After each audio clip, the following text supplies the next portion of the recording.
Subscribe करें और bell दबाएं ताकि कोई खबर रह न जाए।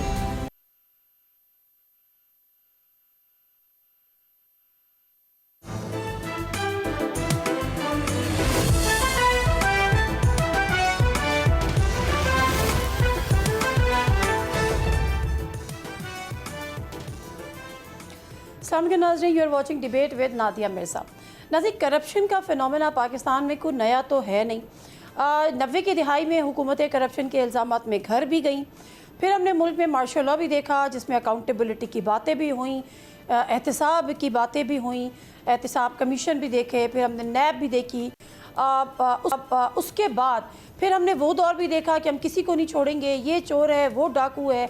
और उसके बाद ये 3 साल कहाँ से कहानी शुरू हुई थी, उस सभी करप्शन से शुरू हुई थी। आज भी करप्शन उसी तरह से जारी और सारी है, बल्कि जारी और सारी उसी तरह से नहीं है। रिपोर्ट ये है कि 2025 में जो पाकिस्तान का इंडेक्स है, करप्शन परसेप्शन इंडेक्स, 2004 में पाकिस्तान की रैंकिंग 2 दर्जे तनज़्ज़ुली के साथ 180 ममालिक में से 135 पर आ गई, जो 2023 में 133वें दर्जे पर थी। यानी पाकिस्तान का स्कोर भी 2 पॉइंट्स कम हो गया, 223 के 29 के मुकाबले में 2024 में 27 रह गया। तो हम बेसिकली हम करप्शन में आगे बढ़ रहे हैं। मामला कहाँ से शुरू हुआ या फिर दोबारा से ये पेंडोरा बॉक्स कैसे खुला? हमने एक गिरफ्तारी देखी सियालकोट में। उसके बाद ख्वाजा आसिफ साहब ने, जो कि वज़ीर दिफा हैं, बड़े सीनियर पॉलिटिशियन भी हैं, सीनियर वज़ीर भी हैं, उनकी एक ट्वीट हमारे सामने आती है और वो ट्वीट में कहते हैं कि वतन अजीज़ की आधी से ज़्यादा ब्यूरोक्रेसी पुर्तगाल में प्रॉपर्टी ले चुकी है, शहरियत की तैयारी कर रही है, शहरियत लेने की, और ये नामी गिरामी ब्यूरोक्रेट्स हैं। मगरमच्छ अरबों रुपए खा के आराम से रिटायरमेंट की ज़िंदगी गुजार रहे हैं। बुज़दार का करीब तरीन ब्यूरोक्रेट 4 अरब बेटियों की शादी पर सिर्फ सलामी वसूल कर चुका है, आराम से रिटायरमेंट की ज़िंदगी गुजार रहा है। सियासतदान तो बचा कुचा खाते हैं, चवले मारते हैं, ना प्लॉट ना कोई गैर मुल्की शहरियत, क्योंकि इलेक्शन लड़ना होता है पाक से ज़मीन को ये ब्यूरोक्रेसी पलीत कर रही है। ये ट्वीट तो बड़ी जानदार है, लेकिन ऐसा लग रहा है या तो कोई रिटायर्ड पॉलिटिशियन ने ट्वीट किया या किसी अपोजिशन के किसी रहनुमा ने या पॉलिटिशियन ने ये ट्वीट किया है। अभी बात यहाँ पर ख़त्म नहीं होती है। एक दिन बाद मोहम्मद मालिक साहब, सीनियर जर्नलिस्ट हैं, वो एक प्रोग्राम करते हैं और उस प्रोग्राम में वो एक तगड़ा इंकशाफ। अच्छा, अब ये जो है इसमें पॉलिटिशियन भी है, अब जो सोचा है कि जी 2000 अरब रुपए की करप्शन, मतलब कोई मजाक है। और अब फिलफोर ये है कि जी जो बड़ी बड़ी करप्शन के केसेस हैं उनको सॉर्ट आउट करें और कम से कम 500 अरब रुपए की करप्शन वाले केसेस के पीछा करें। इसमें चाहे पॉलिटिशियंस हों, चाहे ब्यूरोक्रेट्स हों, या जो भी हों, उनकी निशानदेही करें, उनसे रिकवरी करें। अब जो ADCR का मामला है, उनसे भी कोई करोड़ों की रिकवरी हुई है, वो मामला भी बड़ी अजीब सा है। तो क्या वाकई जो पॉलिटिशियन है वो वाकई इतने मासूम है और यह सॉफ्ट टारगेट है या क्या है, और पाकिस्तान की जो ब्यूरोक्रेसी है वो निज़ाम को पलीत कर रही है? इस पर गुफ्तगू करेंगे। हमारे साथ मौजूद हैं साबिक गवर्नर सिंध, सीनियर पॉलिटिशियन है मोहम्मद ज़ुबैर साहब, और राना एहसान अफजल साहब PMLN के सीनियर रहनुमा हैं, कोऑर्डिनेटर टू प्राइम मिनिस्टर। दोनों को प्रोग्राम में खुशामदीद कहते हैं और प्रोग्राम का सिलसिला शुरू करते हैं। जी मोहम्मद ज़ुबैर साहब, मैं आपसे प्रोग्राम का आगाज़ करना चाहूँगी। ये जो ख्वाजा आसिफ साहब ने एक ट्वीट की, जो कि मोर और लेस लग ये रही है कि वो किसी अपोजिशन लीडर की है या किसी रिटायर्ड पॉलिटिशियन की है, लेकिन उनके पास एक बड़ी अहम मिनिस्ट्री है। क्या ये काफ़ी है इस निशानदेही कर देना? बताएं कौन लोग थे, उनके खिलाफ कार्रवाई करें, या असल मामला कुछ और है, या आप ब्यूरोक्रेसी को किस तरह से देखते हैं? वाकई पॉलिटिशियन से सॉफ्ट टारगेट है? देखिए, ख्वाजा आसिफ स्टेटमेंट तो उसकी वजारत खुद ख्वाजा आसिफ ही कर सकते हैं, या उनकी ज़ाहिर हुक्मरान पार्टी का कोई दूसरा अहम रुकन कर सकता है। हम तो आपकी तरह स्पेकुलेट ही कर सकते हैं, ये कह सकते हैं कि ये अफसोसनाक है एक इतने सीनियर गवर्नमेंट मिनिस्टर्स की तरफ से इस किस्म का ट्वीट, जिसमें वो ब्यूरोक्रेसी को निशाना बना रहे हैं, जिन्होंने असल काम करना है। और ज़ाहिर है अगर पाकिस्तान को आगे लेके जाना है तो ब्यूरोक्रेसी का तो बड़ा इम्पोर्टेंट रोल है। उनके बगैर तो फाइल मूव ही नहीं हो सकती है। जितने मर्जी आप बड़े नारे लगा लें या बड़े बड़े लीडर्स के साथ जाके बाहर वादे करें कि जी आप पाकिस्तान आए इन्वेस्टमेंट करने के लिए, तो ब्यूरोक्रेसी काफ़ी डिजेक्टेड होगी, बहुत मायूस होगी। अगर कोई ऐसे लोग हैं, चाहे वो उनका ताल्लुक कहीं से भी हो, ब्यूरोक्रेसी में हो, पॉलिटिकल क्लास हो, कोई और हो, जिन्होंने कोई भी गलत काम किया है, तो उनकी तो निशानदेही वैसे होनी चाहिए। और ख्वाजा साहब को अगर पता है, तो उस पर हुकूमत को बिल्कुल एक्शन भी लेना चाहिए कि ये इतने सेंसिटिव बात है कि एक दूसरा मुल्क भी इन्वॉल्व है, वो निशानदेही भी कर रहे हैं, पुर्तगाल जी। करप्शन का भी एक इशारा मिल रहा है, और उसमें एक पाकिस्तान को छोड़ के जाने की भी एक ख्वाहिश है सीनियर ब्यूरोक्रेट्स की तरफ से, और वो कह रहे हैं बहुत ज़्यादा लोग इस तरह से कर रहे हैं। तो ये तो बड़ी मायूस कुन बात है। हम तो आम पाकिस्तानी के हवाले से बात करते थे कि जी आम पाकिस्तानी मुल्क छोड़ के जा रहे हैं, जिस तादाद में जा रहे हैं, उससे हाँ मायूसी रिफ्लेक्ट होती है। सर, अब कोई पता चला sorry sorry bureaucrat Mohammad Zubair साहब, कोई ये बताएगा कि आपका अपना भी तो एक्सपीरियंस होगा ना, you have been minister too, bureaucracy से डील करने का। आपको ऐसे ब्यूरोक्रेट मिले अपने दाएं बाएं? नहीं जी, मुझे तो नहीं मिले थे। दाएँ-बाएँ तो बिल्कुल भी नहीं मिले थे। आई वर्क विद प्रॉब्ली बड़े अच्छे ब्यूरोक्रेट्स थे, कमिटेड थे।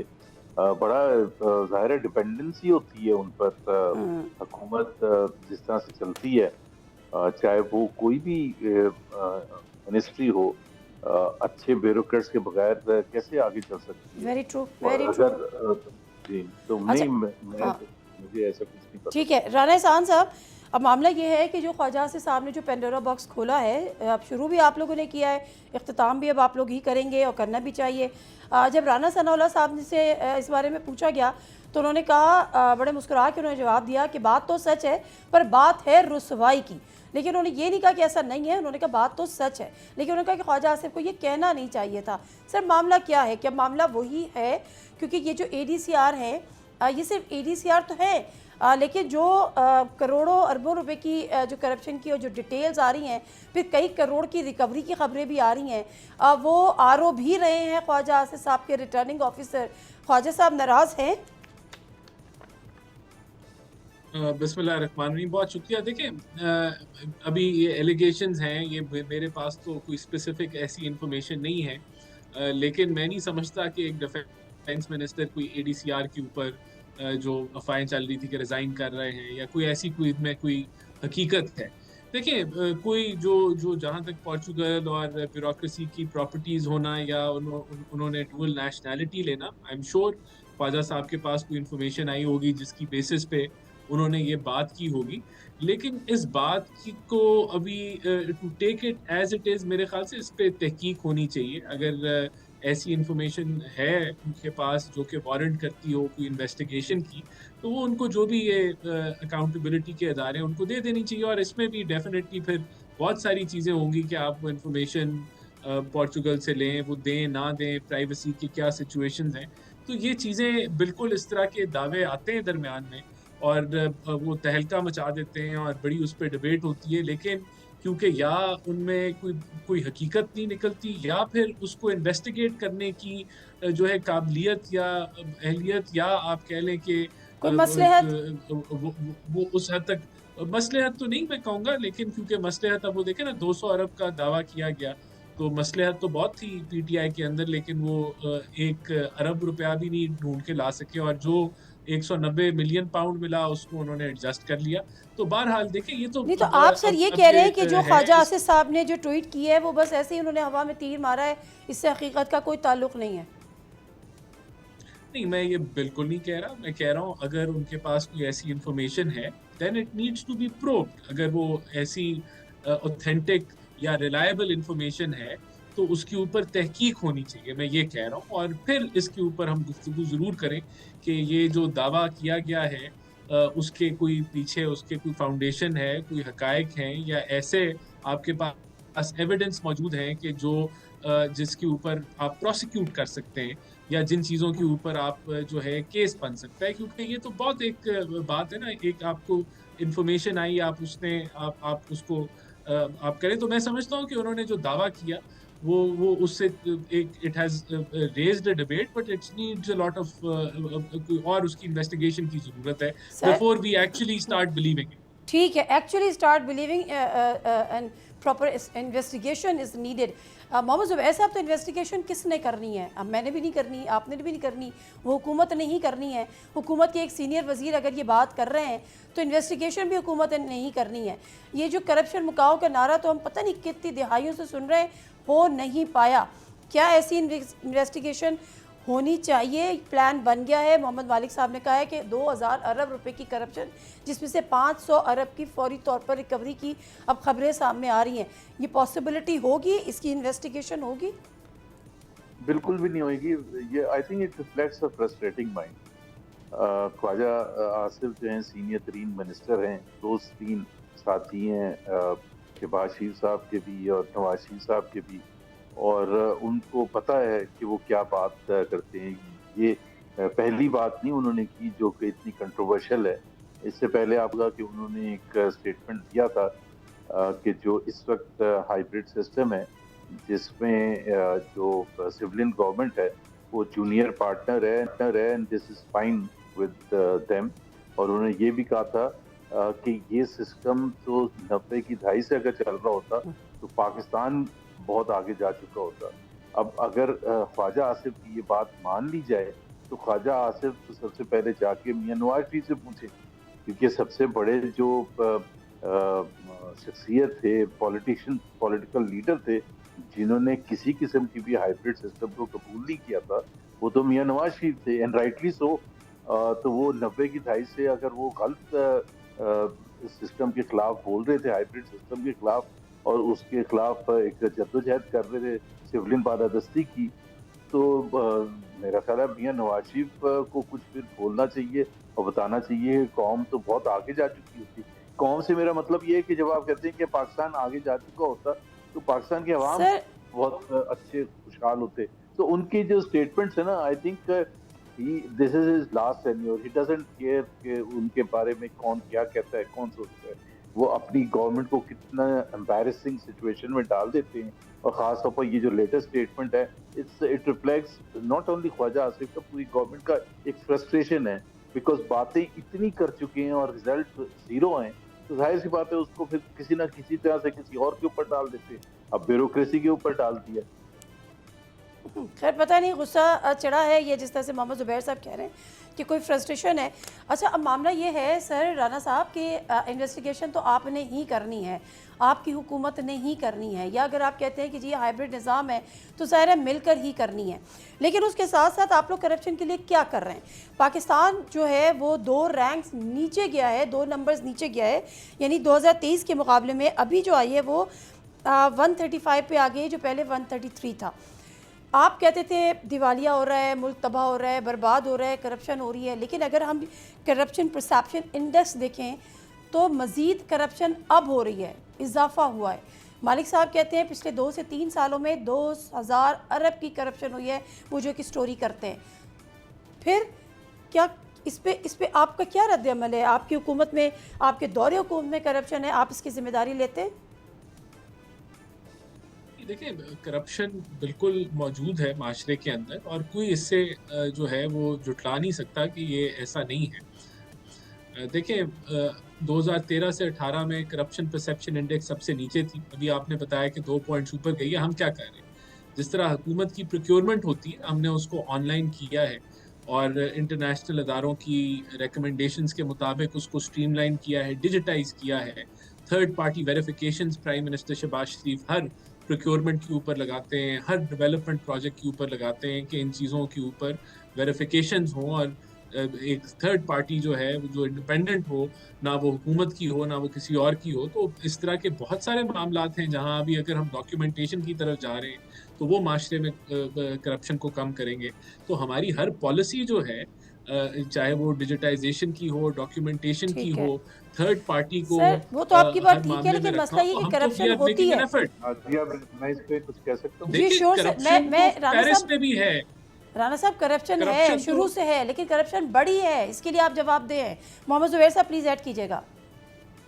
जी मैं ये कह रहा था जी, मेरा नहीं ख्याल है कि इससे ज्यादा कोई करप्ट हुकूमत पहले आई है, बावजूद इसके कि आपको एक चीज खुद पता होगा, नादिया आप इतने अरसे से हैं यहाँ, अगर जो अरबाब इख्तियार होते हैं वो अगर छुपाना चाहें, टीवी पर स्टोरीज को दबाना चाहें तो वो बड़े आराम से करते हैं, इसलिए इतना ज्यादा आता नहीं है। अभी हाँ आप शुगर का जो क्राइसिस है उसमें जी करप्शन नहीं है तो और क्या है, सीधी सीधी करप्शन। और कौन कर रहा है, किन की शुगर मिलें? ऑडिटर जनरल जो कि हुकूमत का सबसे इम्पोर्टेंट नुमाइंदा होता है, उसने नेशनल असेंबली स्टैंडिंग कमेटी में अभी लास्ट ये कहा कि ये जो प्राइस मैनिपुलेशन हुई है अभी रिसेंट, इसमें 300 बिलियन रुपए का फायदा पहुंचे शुगर मिल ओनर्स को। ये उसके अलावा जो वो नॉर्मल कमाते हैं। अब आप मुझे खुद बताएं कि 300 बिलियन रुपए 8-10 लोग मिलके खा गए, और किसका पैसा खा गए? पाकिस्तान के गरीब आवाम का खा हमारा गए। सर। अगर ये करप्शन नहीं है, हाँ अगर बिल्कुल ये करप्शन नहीं है तो फिर करप्शन होती क्या है? और प्राइम मिनिस्टर ये कहते हैं कि मैं कन्फ्रंट करूंगा शुगर माफिया वालों को। भाई सबसे पहले तो आप अपने बेटे को कन्फ्रंट करें, क्या वो नहीं है उसका हिस्सा?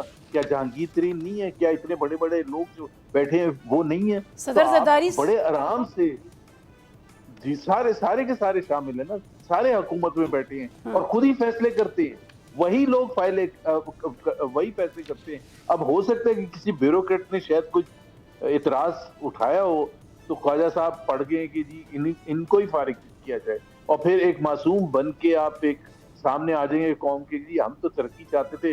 ये ब्यूरोक्रेसी बिल्कुल नहीं सही है, हमने बिल्कुल करने ठीक है। देते, लेकिन मैं पोर्चुगल में बैठ के जायदादें ले रहे हैं, पैसे भेज रहे हैं, so बिल्कुल on। ठीक है, मैं आगे बढ़ती हूँ। थोड़ा सा 27वीं आईनी तरमीम की भी अब बातें हो रही हैं, उस पर भी बड़े मालिक साहब ने एक और इंकशाफ भी उस पर किया है। उसके अलावा 27वीं आईनी तरमीम की तैयारी है, प्लस जो अपोजिशन लीडर हैं, चाहे वो सेनेट के हों चाहे वो नेशनल असम्बली के हों, वो दोनों ओहदे खाली हो चुके हैं। अब उन पर कौन आएगा, बड़े सारे सियासी मामलात हैं। लेकिन उससे बढ़कर ये कि हुकूमत ने एक दफ़ा फिर PTI को मुज़ाकरात की दावत दे दी है। राना एहसान साहब, ये मुज़ाकरात की दावत संजीदगी के साथ है?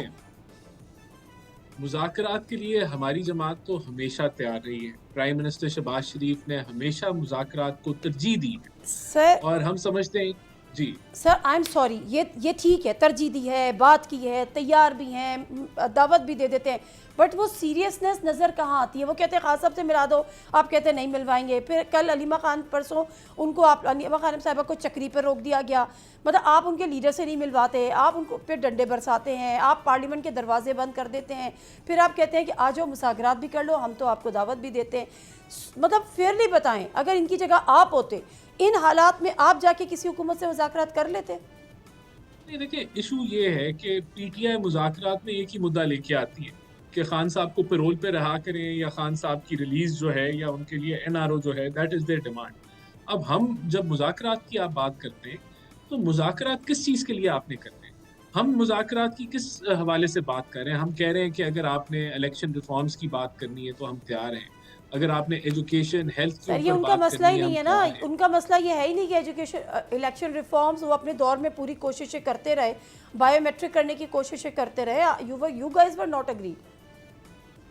नहीं, देखिए बात ये है, we were agreed, we had certain opinions about it ना, लेकिन हम बातचीत से कभी बाहर नहीं बैठे थे, हम बातचीत के लिए तैयार थे। दहशतगर्दी क्या उनका मसला नहीं, मेरा तो मसला है। क्या महंगाई उनका मसला नहीं है, हमारा तो मसला है। तो हम इन सारे मुद्दों पे बात करने के लिए तैयार हैं।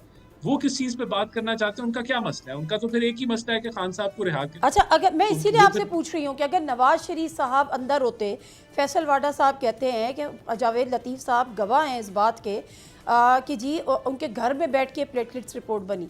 क्या अगर नवाज शरीफ साहब अंदर होते तो PMLN की ये प्रायोरिटी नहीं होती? मोहम्मद ज़ुबैर साहब आपकी तरफ आ जाती हूँ कि जी पहले हमारा लीडर छुटे, हमारी लीडर से मुलाकातें हों, या लीडर को जेल में छोड़ के आप कहते हैं आओ जी इलेक्शन रिफॉर्म से बात कर लेते हैं।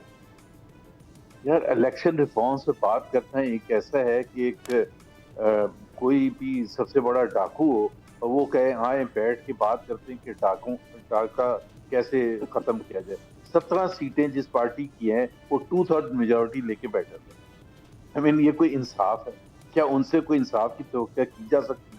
अगर आपने इलेक्शन रिफॉर्म्स करने में संजीदा हैं तो पहले तो वो सीटें वापस करें जो आपकी थी ही नहीं। सबसे पहला कदम तो ये होता है कि आप उस चीज को तो ठीक करें ना जो आपने चले 1.5 साल मजे कर लिए हैं। अब तो आप छोड़ दें। 17 सीट, दुनिया की तारीख में कभी ऐसा हुआ होगा कि 17 सीट लेके 340 में से आप 2/3 मेजोरिटी लेके बैठे हुए हैं और अभी भी आप बस नहीं हुए। अभी भी उमर अयूब को भी डिस्क्वालीफाई कर दिया, शिबली फराज को भी डिस्क्वालीफाई कर दिया, फलाने को भी डिस्क्वालीफाई कर दिया, सरताज गुल को भी डिस्क्वालीफाई कर दिया। ये फुर्तियां आप मतलब ये तो बस ही नहीं हो रहे।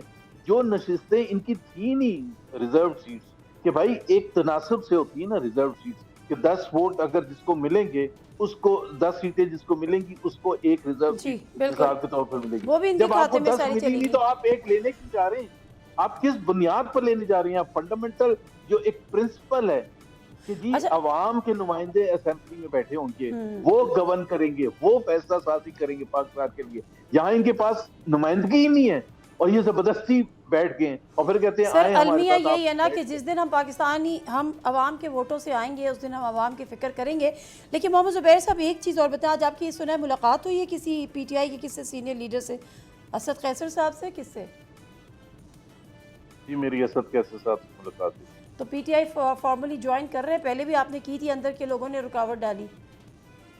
मेरी तो राना एहसान से भी मुलाकात होती है। नहीं मैं तो सवाल कर रही हूँ, आप फॉर्मली अभी 1 महीने पहले मेरी इनसे मुलाकात हुई थी तो मैं मुस्लिम लीग ज्वाइन कर रहा था। नहीं मुस्लिम लीग तो मतलब अब नहीं मेरी- करेंगे ना, अब छोड़ी है तो फौरी नहीं करेंगे। लेकिन सवाल ये नहीं है, सवाल ये है कि आपने पहले ये हो रहा था ना, बड़ी खबरें आई और फिर आपने भी कहा कि शायद खान साहब ने भी गो एड दिया था, लेकिन लीडरशिप ने बड़ी जो है रुकावटें डाल दी। तो अब भी क्या है, मतलब वो अग्री हो गए हैं, वहाँ से वो हर्डल्स ख़त्म कर दिए हैं, आप फॉर्मली ज्वाइन कर रहे हैं मुस्लिम नहीं, PTI? जब राना एहसान साहब की जो पार्टी है और जिस रजीम को ये रिप्रेजेंट करते हैं, जब ये फैसला करेंगे, ये फैसला करते हैं कि पॉलिटिक्स किसको करनी है। असद उमर पॉलिटिक्स का सनी है तो बहुत खराब आदमी है, वो कैसे पॉलिटिक्स कर सकता है? पढ़ा लिखा आदमी का पॉलिटिक्स का था। मोहम्मद जुबैर साहब नहीं पॉलिटिक्स कर सकते। ये फैसला करते बैठ के कि पॉलिटिक्स किसको करती है, हाँ, उसको वो शीरी तो ठीक है, लेकिन आप PMLN तो चले किस्सा पारी ना होगी ना सर, आप छोड़ चुके, PTI ज्वाइन करने जा रहे हैं। मैं आपको बता रहा हूँ ना, मेरा ख्याल है मैंने सब कुछ बता दिया कि यहाँ बैठ के जो रूलिंग रजीम है वो फैसला करते हैं कि कौन पॉलिटिक्स कर सकता है और कौन पॉलिटिक्स नहीं कर सकता। उनके मुताबिक शीरी मजारी एक अच्छी खातून नहीं है, असद उमर एक अच्छे शख्स नहीं है, मोहम्मद जुबैर तो बहुत ही ज्यादा खराब है, वो कैसे पॉलिटिक्स कर सकते हैं? तो फिर मैं नहीं पॉलिटिक्स तो समझूं। वो कर सकते। अब ये आप इसको मैंने जो बोलना था बोल दिया। मैं समझ गई सर, मुझे अच्छी तरह से समझ आ गई आप क्या बोल रहे हैं। आप यानी आप पे भी काटा है इन शॉर्ट। ये तो पूरी कोशिश कर रहे हैं लेकिन इतना आसान नहीं है। इतना आसान भी नहीं है, बिल्कुल ठीक है, इतना आसान भी नहीं है। राना साहब सारे अपोजिशन लीडर सेनेट से हट गए, अपोजिशन लीडर पार्लियामेंट से निकाल दिया गया, शेख वकास अकरम को भी डिसीट करने की तैयारी हो रही है। आप लोग क्या चाहते हैं, अपोजिशन से पाक पार्लियामेंट? नहीं देखें, ये एक गलत तासुर है और ये देखें इसमें अगर आप स्टडी करेंगे कि जितने 9 मई के हवाले से ये सजाएं हुई हैं और जिन लोगों के खिलाफ जो पार्लियामेंट का हिस्सा हैं, अब फैसलाबाद में कुछ 4-5 ऐसे पार्लियामेंटेरियंस हैं जो 9 मई की केसेस चल रहे थे लेकिन बरी हो गए क्योंकि एविडेंस नहीं मौजूद थी। तो अगर इन्होंने जानते बूझते हुए जो है वो लगाए लोग जो 9 मई में मुलव्वस थे कि ऑपोजिशन लीडर में लगाएंगे कि इनकी खैर या उनकी बचत इस बेसिस पे हो जाएगी कि वो सर मैं तो उसको क्लेम ही नहीं कर रही, मुझे पता है 9 मई के केसेस थे, उनके ऊपर लगे, उनकी कन्विक्शन हुई, बट स्पीकर टाइम ले सकते थे ना सर, स्पीकर टाइम ले सकते थे, स्पीकर 90 दिन भी ले सकते थे, लेकिन यहाँ पे इलेक्शन कमीशन की फुर्तियाँ ज्यादा थी, आपको भी पता है। नहीं देखें, बात ये है कि इलेक्शन कमीशन का जो भी फैसला आया और स्पीकर ने उस पर अगर जो है वो कार्रवाई की तो वो कानूनी और आईनी तौर पे तो गलत नहीं है। तेजियां और फुर्तियां तो बिल्कुल आप कह रहे हैं, अगर ये जमात अपने हरीफों के साथ बैठती और एक ऐसा माहौल, ये जमात तो गाली गलोच पे उतरी हुई है, ये जमात तो जो है वो पोलराइजेशन इसने मुल्क में की हुई है। तो आप यानी कि ये समझें कि हम ये फैसले हमने तो नहीं किए, ये फैसले तो अदालतों के, तो अगर उन पे इम्प्लीमेंटेशन हो रही है और कानूनी और जो भी प्रोसीजर है वो फॉलो हो रहा है तो इसके ऊपर आप कहें कि जी टारगेट हो रहे हैं और ऑपोजिशन खत्म हो जाएगी, तो वो लोग जब आपने कहा ना कि फैसले तो अदालतों ने किए, तो पता नहीं मोहम्मद जुबैर साहब मुस्कुरा रहे हैं, मैं इससे मुस्कुराहट की वजह पूछ लूँ, वन लाइनर ले लूँ, फिर उनका शुक्रिया अदा करूंगी। जी मोहम्मद जुबैर साहब, ये जस्टिस मुनीर वाली अदालत आपने पढ़ा होगा ना तारीख में, और जिसने भुट्टो साहब को फांसी दी थी वो अदालत आपने पढ़ा है ना। जी और जिसने मियां नवाज शरीफ के खिलाफ जो मार्शल लॉ था उसको जस्टिफाई किया था, या पनामा केस में जो अदालत की, तो अदालतें जो है ना, तो पाकिस्तान की मेरा ख्याल है कि मुझे और ख़ास तौर पर जो ठीक है। हुकूमत में बैठे और पढ़े लिखे लोग, राना साहब जैसे, मेरा ख्याल है अदालत को तो रेफरेंस भी नहीं देना चाहिए। ना ही दे तो बेहतर है। ठीक है, बहुत शुक्रिया मोहम्मद ज़ुबैर साहब, आपको भी राना एहसान साहब। बात यह है कि करप्शन की कहानी जिससे मैं पहले भी कही थी, कोई नई तो है नहीं और आखिरी शायद हो जाए, लेकिन अगर इदारों ने ये सोच लिया है कि करप्शन का खात्मा करना है, बड़ी मछलियों को पकड़ना है, ऐसे लोगों की निशानदेही करनी है, अगर ये खबर सही है कि 2000 अरब रुपए की करप्शन, तो फिर एक आम आदमी तो ये सोचता है ना कि मुझे फिर किस चीज़ की सज़ा मिल रही है। ब्रेक ले लेते हैं, ब्रेक से वापस आते हैं और प्रोग्राम का सिलसिला जारी रखेंगे।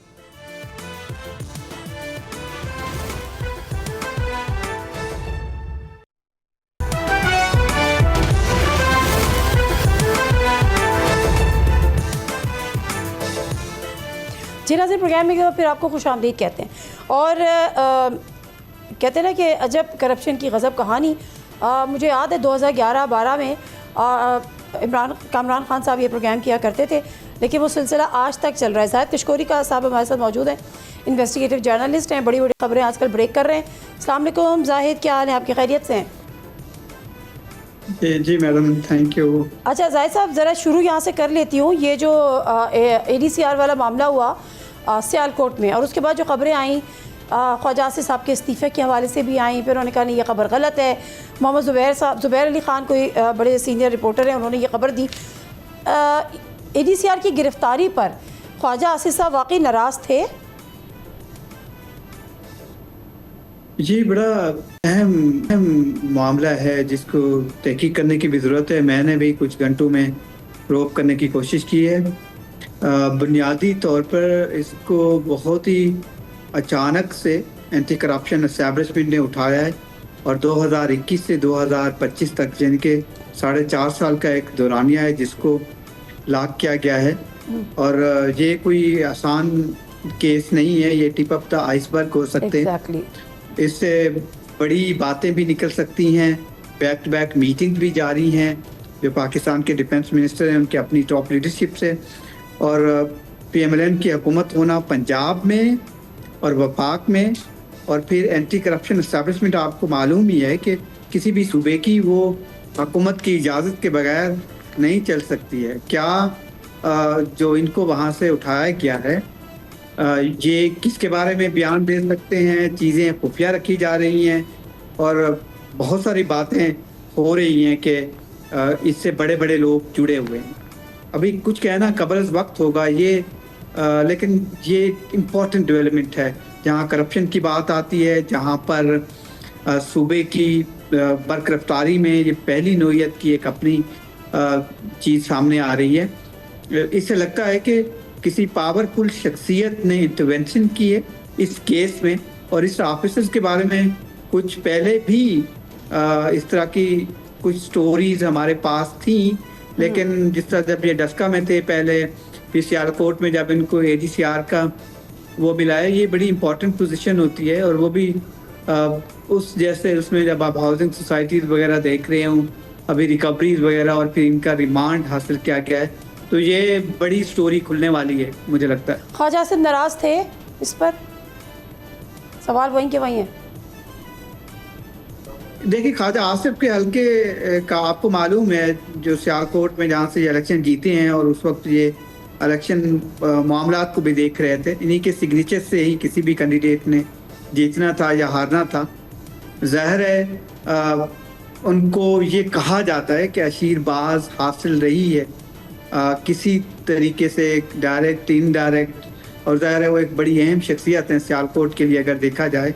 ब्यूरोक्रेसी, इवन ये भी कहा गया है कि उनके कहने पर एक डिप्टी कमिश्नर को भी तब्दील किया गया है। तो ख्वाजा साहब का इंटरेस्ट होना उनका हल्का है, बनता है, लेकिन किस हद तक उनकी मदाखलत उनके साथ थी, या उनकी ईमा पे ये काम कर रहे थे, या ख्वाजा साहब की इजाज़त के बगैर उनको पकड़ा गया है, ये वो चीज़ें हैं जो अभी सामने आना बाकी हैं। लेकिन जो ख्वाजा साहब की जानिब से रिएक्शन दिया गया है, उससे लगता है कि ये कुछ है ज़रूर इसमें। कुछ है ज़रूर। ये जो पुर्तगाल वाली जो स्टोरी पंडोरा बॉक्स खोला है ख्वाजा आसिफ साहब ने खुद ने, और ब्यूरोक्रेसी को उन्होंने चार्ज किया है, कितने लोग हैं, और सुना है कि अभी फिर एक इनकी ट्वीट के बाद जाहिर सी बात है एक मज़ीद एक पैनिक क्रिएट हुआ है, मज़ीद जिन्होंने अपने अपने ठिकाने बनाए हुए थे वो भी जाने के लिए पर तोल रहे हैं। कितनी बड़ी तादाद है हमारे यहाँ ब्यूरोक्रेसी की जिनके पास पुर्तगाल में उन्होंने अपनी जायदादें बनाई हैं या नेशनलिटी ली है? देखिए, सिर्फ पुर्तगाल नहीं है, बहुत सारे ममालिक में जो पाकिस्तानी पब्लिक ऑफिस होल्ड करने वाले भी हैं और ब्यूरोक्रेट या सिविल सर्वेंट जो गवर्नमेंट या सरकार के मुलाजिम हैं। पिछले 7 साल में जो हुकूमत के पास भी डेटा आया है, 58,000 पाकिस्तानी ने $8 बिलियन की अपने असासे एक्वायर किए 57 ममालिक में। तो इसका मतलब है कि हमारे इंटेलिजेंस एजेंसीज को, हमारे इदारों के पास मालूमात हैं, और ये कहा जाता है कि 70% ने अपना डिक्लेरेशन भी नहीं दिया कि उन्होंने बाहर असासे एक्वायर किए हैं। अगर किए हैं तो कैसे किए हैं। कुछ ब्यूरोक्रेट्स हैं उन्होंने अपना डिक्लेरेशन दिया है, लेकिन जब से ये सूरत हाल पैदा हुई है 2018 के बाद से पाकिस्तान के मिशन में जो सरकारी अफसरान जाते हैं या सरकारी मुलाजमीन, वहाँ से भी कुछ स्लिप हो गए हैं। इवन मेरे पास मालूमात है कनाडा टॉप पे है, कनाडा में, अमेरिका में जो पाकिस्तान का मिशन है, वाशिंगटन डीसी में भी, मुख्तलिफ ममालिक में, और आप जिस मुल्क का कह रही हैं पुर्तगाल का, 5,000 पाकिस्तानी ने लगभग पिछले 7 साल में असासे एक्वायर किए हैं वहाँ पर।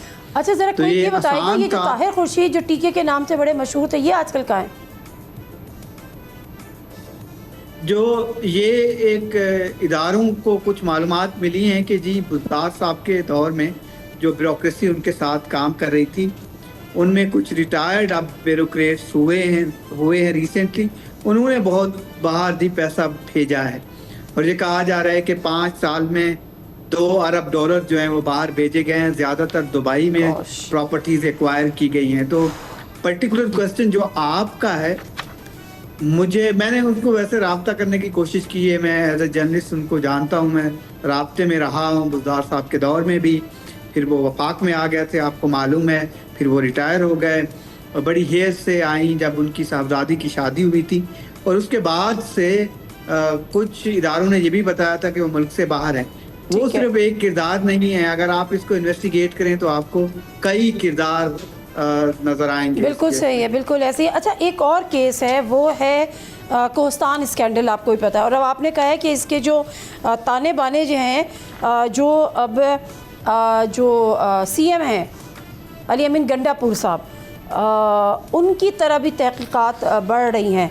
इसमें कौन कौन बड़ी मछलियाँ इन्वॉल्व हैं? देखिए, नैब इस केस को देख रहा है और ये KPK की रीसेंट तारीख का सबसे बड़ा करप्शन स्कैंडल है। Exactly. इसमें 40 अरब रुपए 58 अफराद हैं और कंपनीज हैं जिन्होंने 100 अकाउंट्स के जरिए 36 अरब रुपए की ट्रांजैक्शन की हैं। ये भी एक टिप ऑफ द आइसबर्ग है जिसमें इन्वेस्टिगेशन आगे बढ़ेगी। इवन इस्लामाबाद के पोश सेक्टर्स में, बड़ी हाउसिंग सोसाइटीज में मकानात खरीदे गए। इवन एक सेनेटर भी हैं, उनका भी नाम आ रहा है। अली अमीर खान गंडापुर का तो डायरेक्ट, क्योंकि ये 12% ट्रांजैक्शन उनके दौर में हुई है, बाकी पिछले अदवार में होती रही है। महमूद खान का दौर जो है वो तहकीकात का महवर है। चले, मुझे कोई एक चीज़ और बता दीजिएगा जाहिद गशकोरी साहब, कि क्या किसी न किसी सतह पर ये डिसाइड हो गया है कि ये जो 200 अरब रुपए की करप्शन है, कम से कम 500 अरब रुपए रिकवर करें, बड़ी मछलियों की तरफ जाएं और सीरियस किस्म की अकाउंटेबिलिटी हो, कोई पॉलिटिकल स्लोगन के तौर पे नहीं? 2000 अरब। देखिए, 2017 से तो बड़ी Panama case, fake account case, अभी आपने देखा अभी ये तय कर लिया गया है कहीं कि ये होनी है फौरी तौर पे? ये हमेशा हम सुनते आते हैं, रिपोर्ट भी करते हैं कि तय कर लिया गया है, लिस्टें तैयार हो गई हैं, एक्शंस हो गए हैं, गिरफ्तारियां होने वाली हैं। अमली तौर पर बस एक इंडिविजुअल को सिलेक्ट कर लिया जाता है, उसका कुछ ना कुछ अकाउंटेबिलिटी हो जाती है या वो बदनाम हो जाता है, जेल में रख देते हैं। फिर होता कुछ नहीं है अमली तौर पर। ठीक है। और इस दफा भी मुझे ऐसा लगता है कि ये शायद पैचअप ना हो जाए। फिर पैच अप ना हो जाए। बहुत शुक्रिया जाहिद गशकोरी साहब। और ये पैच चीज़ें लग भी रही हैं, बहुत सारी मुलाकातें भी हो रही हैं, नाराज़गियाँ भी हो रही हैं, मनाया भी जा रहा है, रूठा भी जा रहा है। मुझे याद है जब केयर टेकर सेटअप आया था तो जो सिंध में सिस्टम था उसके ख़िलाफ़ हम ये करेंगे, हम सिस्टम के ख़िलाफ़ एक्शन लेंगे, ख़त्म करेंगे। सिस्टम भी वही है, सिंध भी वही है, हुकूमतें भी वही हैं और हम भी वही हैं। प्रोग्राम से दीजिए नादिर मिर्ज़ा को इजाज़त। अल्लाह हाफ़िज़।